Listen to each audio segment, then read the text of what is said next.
La vraie et parfaite joie selon saint François d'Assise.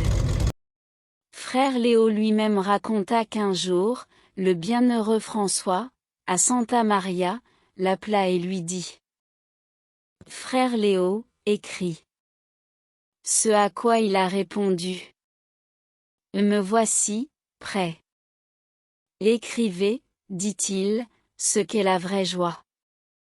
Un messager arrive et annonce que tous les maîtres de Paris ont rejoint l'ordre. Il écrit: ce n'est pas la vraie joie.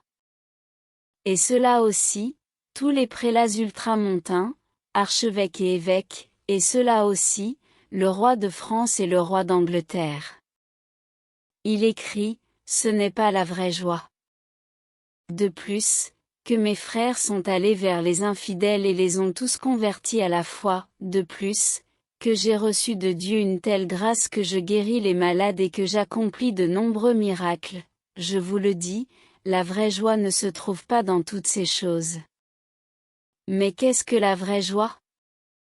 Je reviens de Pérouse et je suis arrivé ici par une nuit profonde, en cette période d'hiver boueux et si froid que des rigoles d'eau glacée se forment au bas de la tunique, et elles me blessent sans cesse les jambes, d'où le sang coule. Tout couvert de boue, transi de froid et de glace, j'arrive à la portée, après avoir frappé et appelé longuement, le frère vient et demande: Qui est-ce? Je réponds: Frère François. Et il dit: Allez-vous-en, ce n'est pas le moment de voyager, vous n'entrerez pas.